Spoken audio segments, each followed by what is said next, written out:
Hey, Crestwood, happy Wednesday. Hope you guys are having a great day today. It's so good to be back in the country after the mission trip to Costa Rica last week. I may have come back with a little bit of a scratchy throat of all things. Feel fine, but this could be allergies or could just be whatever crud I brought back from Costa Rica. But I'm great and so glad to be back with you all. Honored to bring you this devotional for this Wednesday, June 28th.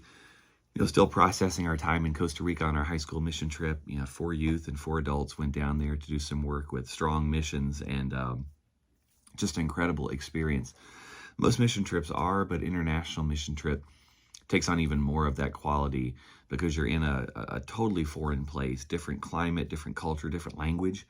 So much is different, and you just kind of immerse yourself in that and just soak in all that God wants you to learn while you're there. We did some concrete work for some lower income, I call them houses. They were about 800 square foot huts that we were building a kitchen onto. We worked on some steps that helped people get down to where the house was. We did a VBS for a group of about 15 to 20 kids who did not speak English at all. We just had a great experience while we were there. We also got to see the country some. Went to a volcano, went to some waterfalls, a rescued animal zoo, a farmer's market. Really just immerse ourselves in the culture of Costa Rica. The people there are incredibly generous, incredibly kind, very, very welcoming to us and very appreciative of the work that we were doing. The country itself is just stunningly beautiful. And we talked a lot with the youth while we were there about what they were learning over the course of the trip. And like I said, this is something we're still going to be processing for weeks and months to come because there's so much that we took in. But one of the things that I learned and that I'm still sort of sitting with today after being home now for a couple days is just how much God was present to us in this trip. And I think that's because we were so far out of our comfort zone. We were so far out of what was familiar to us. I believe when we just sort of live the same routine and stay in the same place all the time, we can domesticate God in a certain way, that we forget that the God that we worship is also the God of the universe and the God of volcanoes and the God of jaguars and the God of all these other things. It's easy to forget that.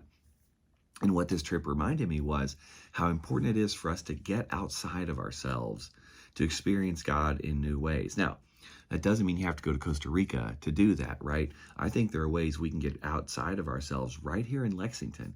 It could be going to a neighborhood we're not familiar with. It could be finding a way to serve people we wouldn't otherwise want to be around. It could be taking a class to learn a new language or to try out a new skill. There's all these ways that we can sort of break out of this shell that we've created for ourselves that just sort of hardens over time until we don't know anything else other than this familiarity we've created for ourselves.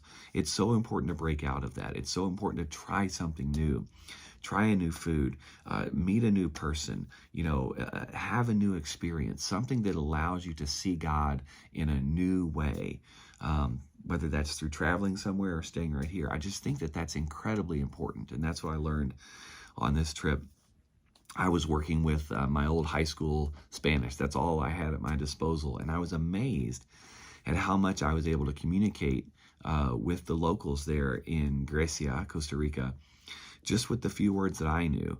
Even if they didn't know English, we could always sort of find a way to connect, find a way to share a conversation, and to share laughs in the midst of that. That was such a new experience for me. I'd never tried to carry on a conversation with someone at a farmer's market, a vendor who doesn't know English at all. But I could point and I could smile. You do the things that are basic to our humanity, and it builds that connection.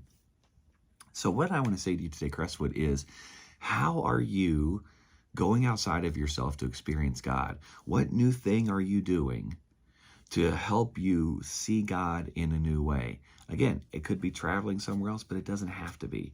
It could be trying a new experience right here in Lexington, or putting yourself in a place that maybe isn't 100% comfortable, but is a chance for God to break in to the routine of your life and show you new ways to understand who God is. I certainly have a new appreciation for God after having been to Costa Rica, but you could have that same appreciation for God by going to a different neighborhood in Crestwood or trying a different experience. So I just want you to think about that. I want you to think about where in your life have you created such routine that you've stopped looking for God, that God's not able to do a new thing for you because you're not open to those new things. I want to encourage you to find a place where you can try something new and then look for God in the midst of that new thing, because I guarantee you, God's going to be there. God bless you, Crestwood.